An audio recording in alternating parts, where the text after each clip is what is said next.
नमस्कार दोस्तों, आज के इस खूबसूरत दिन में मैं आप सभी दोस्तों का स्वागत करता हूं। दोस्तों, आज मैं आप लोगों को ऐसी टेक्निक सिखाने वाला हूं जिसके बाद आपको मार्केट के इन हाई स्विंग से, मार्केट के इन बड़ी करेक्शन से डर लगना कम हो जाएगा और भगवान ने अगर चाहा आप इसको अगर सही से समझ पाए तो शायद लगना बंद भी हो जाए। आप शायद मार्केट को बहुत अच्छे से समझ पाओ। मार्केट के अंदर अगर आपने काम करना है तो ये आपको समझना पड़ेगा कि यार मार्केट के अंदर केवल ऐसे नहीं हो सकता कि आपने स्टॉक के अंदर इन्वेस्ट किया और स्टॉक वो चढ़ेगा ही चढ़ेगा, स्टॉक नीचे भी गिरेगा। तो हम ही आपको हमेशा समझा कर चलते हैं कि कभी भी किसी स्टॉक को उसके हाई के पास में या मार्केट को जिस समय मार्केट उसके हाई के पास में हमें नहीं परचेज़ करना चाहिए। और अगर परचेज़ करना चाहिए तो कुछ ऐसे लेवल्स होते हैं जिस जगह पर प्रोफेशनल ट्रेडर्स एक्टिव होते हैं, हमें उनके पास में सिप बाय सिप इसको इकट्ठा करना चाहिए। ये सिर्फ हमारी वीकली सिप भी हो सकती हैं और ये सिर्फ हमारी मंथली सिप्स भी हो सकती हैं। जैसे आपको कंफर्टेबल लगता हो, आपको मार्केट के अंदर सिप बाय सिप अलग अलग लेवल्स पर इकट्ठा करना चाहिए। ऐसा भी नहीं कि आप हफ्ते जाकर पैसे इसके अंदर इन्वेस्ट कर दोगे। तो आप सिप बाय सिप मार्केट के अंदर पैसा अपना इकट्ठा करते रहते हो और फिर जिस जगह पर आपको ऐसे लेवल्स मिलते हैं कि इस जगह पर मार्केट के अंदर एक प्रोफेशनल बाइंग आ सकती है, उस जगह पर आप अपने स्टॉक्स के प्राइस को एवरेज करके चलते हो। दोस्तों, हम लोगों ने आप लोगों को डिफरेंट डिफरेंट जगह पर स्टॉक्स को रिकमेंड किया है हमारे डिफरेंट डिफरेंट स्मॉल केसेस में। आप हमारे साथ रहे हो और हमारे स्मॉल केसेस का नाम हम लोगों ने गुल्लक रखा। मैं आज आपको जो टेक्निक सिखाने वाला हूँ, जो चीज़ मैं आपको समझाने वाला हूँ, थोड़ा सा अलग हटकर है, मतलब कुछ आगे बढ़कर है। मैं आज आप लोगों को बताने वाला हूँ कि जिस समय पर आप लोग एक कार खरीदते हो तो कार खरीदते समय आप उस कार का थर्ड पार्टी इंश्योरेंस कराते हो या फुल इंश्योरेंस कराते हो। आप लॉजिकली समझो। तो जब आप एक कार को खरीदते हो और एक कार आपने नई कार खरीदी होती है तो इस कार की जो कीमत होती है लाखों में होती है। तब उस समय पर आप एक ऐसा इंश्योरेंस कराते हो कि अगर किसी वजह से मेरी कार को कोई चोट लग जाए तो मेरा जो इंश्योरेंस कंपनी है, मतलब जो प्रीमियम मैं इंश्योरेंस का पे करके चल रहा हूँ, तो इंश्योरेंस कंपनी मेरे उस इंश्योरेंस प्रीमियम के बदले में मेरी कार का जो मेरा डैमेज हुआ है उस डैमेज को रिपेयर करके देगी, मतलब पूरा करके देगी। तो इस एक्सपेक्टेशन से आपने उसके साथ कार के साथ एक कार का एक प्रीमियम देने के साथ एक इंश्योरेंस भी लिया होता है। तो इन द सेम वे अब यार लोगों को ना ये नहीं पता कि स्टॉक मार्केट के अंदर भी इंश्योरेंस होता है। अब स्टॉक मार्केट को बनाए कुछ तरीके से गया है कि आप उसके अंदर आप एक फाइनेंशियल रिस्की इंस्ट्रूमेंट्स के अंदर हो। तो जब भी कभी कोई ऐसा फाइनेंशियल इंस्ट्रूमेंट होगा जो आपको रिवॉर्ड्स देने के बारे में बात करता है तो रिस्क उसके साथ हमेशा एसोसिएटेड होता है। अब रिस्क जिस जगह पर है उस जगह पर रिस्क का इंश्योरेंस भी होता है। तो हमारे लिए इंपॉर्टेंट है, आज हम सीख के चलेंगे कि अगर हमारे पास कोई रिस्क है तो उस रिस्क का इंश्योरेंस कैसे किया जाए। तो आज की इस प्रेजेंटेशन में, आज की इस क्लास के अंदर मैं आपको दो चीज़ें समझाने की कोशिश करूँगा। सबसे पहली चीज़ तो ये कि मार्केट में अगर हम लोग सिप करके चलते हैं तो वो हमारे को डिफरेंट डिफरेंट लेवल्स पर करनी चाहिए। अगली चीज़, मार्केट के स्ट्रक्चर को आपको समझना पड़ेगा। मार्केट को आपको रोज़ ये नहीं देख सकते तो कम से कम एक बार ज़रूर वॉच करना चाहिए। और दूसरी चीज़, जब कभी कभी मार्केट में आप एक बड़ी इन्वेस्टमेंट आपकी या तो हो जाए या आप एक अच्छे प्रॉफिट में हो या मार्केट के अंदर एक बड़ी इन्वेस्टमेंट आप करने वाले हो या कर रहे हो, तब उसके साथ में आप उसको इंश्योर जरूर करा के चलो। तो वो कैसे होता है वो मैं आपको समझाता हूँ, देखिएगा, स्टेप बाय स्टेप समझाऊंगा। देखो दोस्तों, मार्केट को जिस समय पर 24,834 के पास थी, तो देखिए आपने इसकी डेट नोट कीजिएगा, ये है 16 दिसंबर 2024। अब मैं आपको ना लेके आता हूँ कि 16 दिसंबर 2024 के लिए हमारे पास में क्या हमारी प्रेडिक्शन थी। देखो दोस्तों, ये 17 दिसंबर की हमारे पास में मार्केट को लेकर प्रेडिक्शन थी और आप इस वीडियो में जाइएगा जरूर चेक कीजिएगा।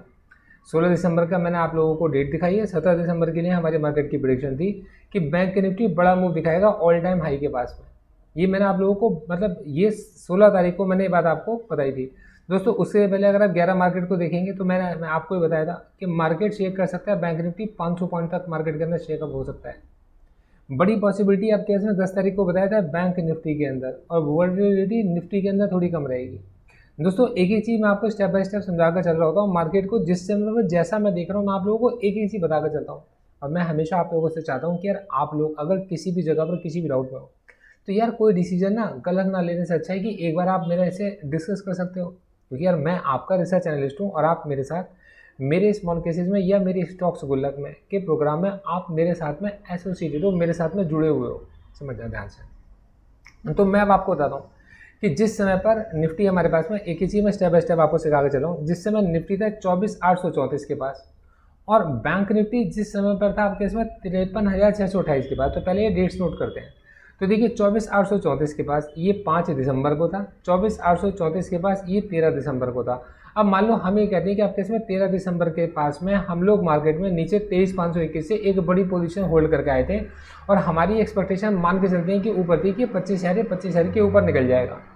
इस जगह पर हम लोगों ने अपने प्रॉफिट को बुक नहीं किया। इस जगह पर हम मार्केट के अंदर अपनी बड़ी पोजीशन के साथ में बैठे हुए हैं, या कोई भाई ऐसे हैं जो इसी जगह पर जाकर मार्केट के अंदर कोई इन्वेस्टमेंट अपनी कर रहे हैं। आप समझिएगा, इसी के साथ में 24,770 ही चल रहा है और 23,521 से आप उठ कर आए हो।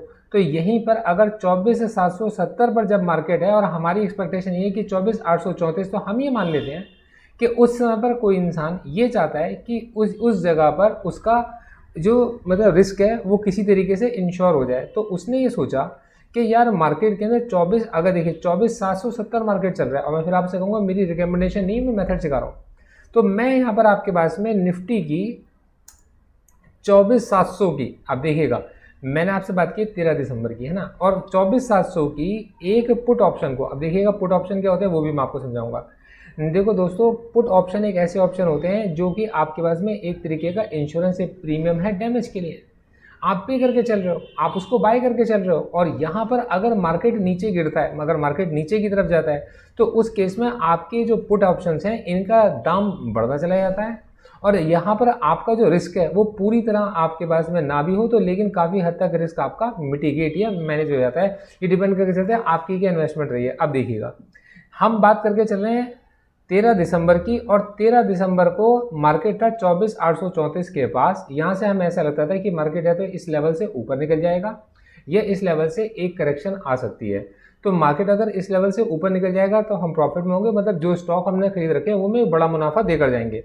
लेकिन मार्केट अगर यहाँ से नीचे गिर जाएगा तब के उसके लिए क्या, मतलब तब उसके लिए हमारा क्या डिसीजन था। तो देखिए 24,834 के बाद जिस समय पर मार्केट था, हमने 24,700 की पुट 13 दिसंबर को हमने देखा इसका क्या रेट चल रहा है। तो 13 दिसंबर को जो इसका भाव था, आप देखिए ऊपर आपको इसका भाव दिख रहा होगा। 13 दिसंबर को इसका जो भाव था वो था आपके पास में 153 रुपये। तो 153 का भाव आपके पास में 13 दिसंबर को इसका था। 13 दिसंबर के दिन 153 रुपये के भाव पर अगर आप लोगों ने हाई के पास में जिसमें मार्केट था इस पुट को आपने खरीद लिया, तो दोस्तों इस समय पर इसका जो भाव चल रहा है वो कितना चल रहा है, 1,084। तब जब मार्केट ने आपके इसमें 23,521 का अचानक से लो मारा है। तो यार आप ये समझो कि एक चीज़ को जो आपने 153 रुपये की बाय करी है उसकी कीमत हो जाती है 1,000 रुपये, और मार्केट कितने पॉइंट गिरता है, 24,700 से आप मान के चलो 23,600 तक, है ना। तो 1,000 पॉइंट मार्केट गिरता है। तो मार्केट के 1,000 पॉइंट गिरने पर आपकी ये जो पुट ऑप्शन है ये भी 1,000 पॉइंट की का मूवमेंट आपको दे चुकी है, मतलब इसकी कीमत भी 1,000 बन चुकी है। तो आप ये समझ के चलो कि क्या आपको ऐसा नहीं लगता कि उस समय पर अगर कोई व्यक्ति 153 रुपये का एक मतलब कि एक पुट ऑप्शन को बाय करके चल रहा है, ये सोच के कि अगर मार्केट में स्टॉक्स मेरे ऊपर चले गए तो स्टॉक्स मुझे इतना प्रॉफिट कमा कर दे देंगे कि मैंने 153 रुपये के प्रीमियम को भूल जाऊंगा। लेकिन अगर मार्केट नीचे गिरा तो लॉस में अपने स्टॉक्स को काटने से अच्छा है कि मैं उस समय पर अपने इस पुट ऑप्शन के इस एक्सरसाइज को बुक कर लूँगा, अपने प्रॉफिट को बुक कर लूँगा। इसका जो प्रॉफिट मैं बुक करके चलूँगा, मतलब इस पुट ऑप्शन का जो प्रॉफिट जो मैंने 153 रुपये की खरीदी और 1,000 पॉइंट की मूवमेंट आ चुकी है, तो 1,084 पर मैंने इसको काट दिया। तो अगर मैं यहाँ पर अपना प्रॉफिट बुक कर लेता हूँ तो उस कंडीशन में वो जो मेरा मार्केट के अंदर जो लॉस है जिसको मैंने अभी बुक नहीं किया है, वो लॉस काफ़ी बड़े हद तक कम हो गया। और जैसे ही वो लॉस हमारा काफ़ी बड़े हद तक कम हो जाएगा, अब यहाँ पर क्या है कि मेरे पास में पॉसिबिलिटी बनती है कि मार्केट में किसी एक अच्छे लेवल पर मैं उसको जाऊँगा और जाकर, समझिएगा ध्यान से, किसी स्टेप बाय स्टेप समझा रहा हूँ कि मैं जाऊँगा और जाकर अपनी एक नई पोजीशन को एक नए लेवल पर जाकर अपने इस मतलब ऐड ऑन कर लूँगा। ऐड ऑन करने से क्या होगा, मेरे पास एक एवरेज प्राइस बन जाएगा। हाई पर मैंने खरीदा था या मैंने नीचे से खरीदा था, मेरे पास एक एवरेज प्राइस था, मैं प्रॉफिट में था, उसका प्रॉफिट बुक नहीं कर पाया, स्टॉक्स नीचे आ गए, मैं लॉस में चल रहा हूँ। मैंने इस जगह पर अपनी वैल्यूज़ को मतलब मैंने क्वांटिटी को इंक्रीज़ कर लिया। क्वांटिटी को इंक्रीज़ करने से क्या होगा, प्राइस की एक एवरेज वैल्यू हमें मिल जाएगी। किसी चीज़ को आपने 100 रुपये पर भी खरीदा और आपने उसकी सेम क्वांटिटी को अगर आपने 200 रुपये पर भी खरीदा तो 300 रुपये पर आपने डबल क्वांटिटी कर ली है। तो अब आप लॉजिकली समझ के चलो, 100 रुपये पे भी खरीदा, 200 पे भी खरीदा, क्वांटिटी डबल हो गई है, तो आपके पास में 300 का आधा कर दो, कितना हो गया, 150। मतलब वो 100 रुपये की चीज़ कितने की रह गई है, 50 रुपये की रह गई है। और यहाँ पर ये 50 रुपये भी कहाँ से निकाल के लेकर आए हो, यहाँ से प्रॉफिट से निकाल के लेकर आए हो। तो इस तरीके से आप अपने ना केवल स्टॉक्स को एवरेज कर सकते हो बल्कि मार्केट की इस गिरावट का एक फ़ायदा भी उठा सकते हो।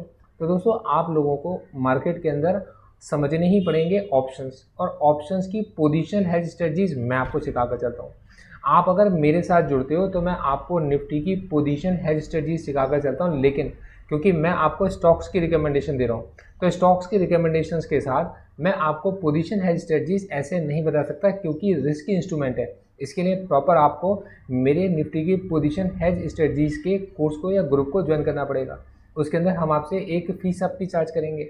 उस फीस के साथ फिर हम आपको आपकी रिकमेंडेशंस आपको प्रॉपर देंगे, रिकमेंडेशंस आपके साथ में शेयर करके चलेंगे।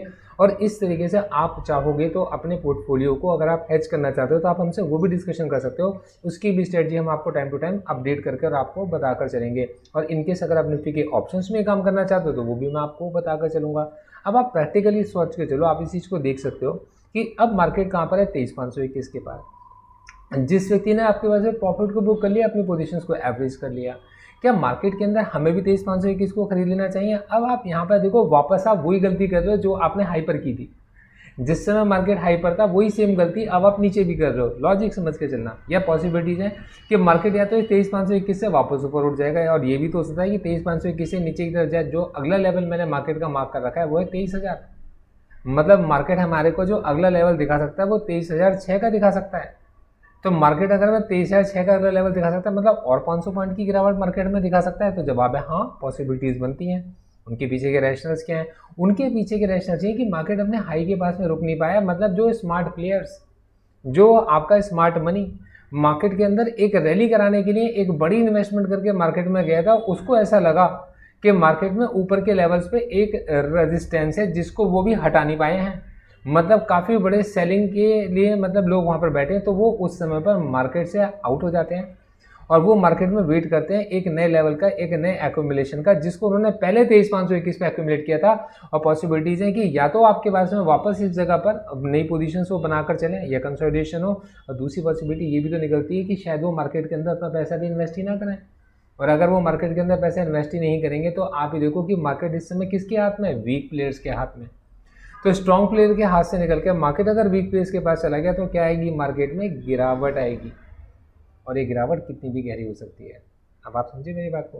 तो जो चीज़ मैं आपको समझाना चाहता हूँ वो है कि अगर आपको निफ्टी की पोजीशन हेज स्ट्रेटजीज के अंदर हमारे साथ जुड़ना है तो आप हमारे से इसको सीख सकते हो, हमारे साथ जुड़ सकते हो। अगर आप अपने पोर्टफोलियोज़ को हेज करना चाहते हो तो उसके लिए आप मुझसे डिस्कशन कर सकते हो। मैं आपको एक ही चीज़ समझा कर सिखा कर चलता हूँ। हमने हमेशा आपको स्टॉक्स को अलग अलग लेवल्स पर ही, चाहे आपने कितना भी हमसे कहा होगा, लेकिन हमने आपको जो रिकमेंडेशन शेयर किए हैं, हमने अपनी किसी भी स्ट्रेटजी के अंदर कभी भी हम लोगों ने एक ऐसी चीज़ नहीं लेके चले कि हमें उसको स्टॉक को लॉस में काटना है। हम हमेशा बता के चले कि किन किन जगह पर हमने उस स्टॉक को बाय करना है, हमारे एक्यूमुलेशन जोन क्या है, किस जगह से नीचे निकलने पर स्टॉक को हमें होल्ड करके चलना है, और किस जगह पर जाकर हमें पार्शियल प्रॉफिट या कंप्लीट प्रॉफिट बुक करना है। मैं आपको एक ही चीज़ बताकर चलता हूँ। तो दोस्तों, उम्मीद करता हूँ कि मेरी प्रेजेंटेशन आपको अच्छी लगी होगी, और इनकेस अगर अच्छी लगी तो आप इसको लाइक ज़रूर करके जाएंगे। और अगर आप मेरे साथ जुड़ना चाहते हैं तो आप मेरे को व्हाट्सएप पर कॉन्टैक्ट कर सकते हैं। Thank you so much, all the best.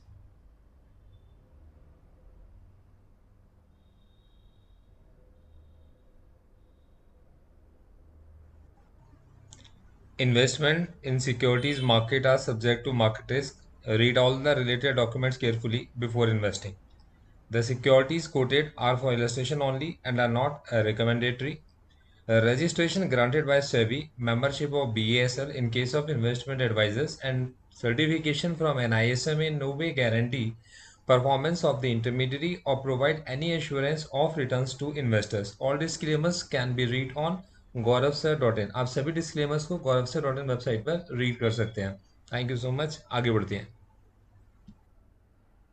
All the best.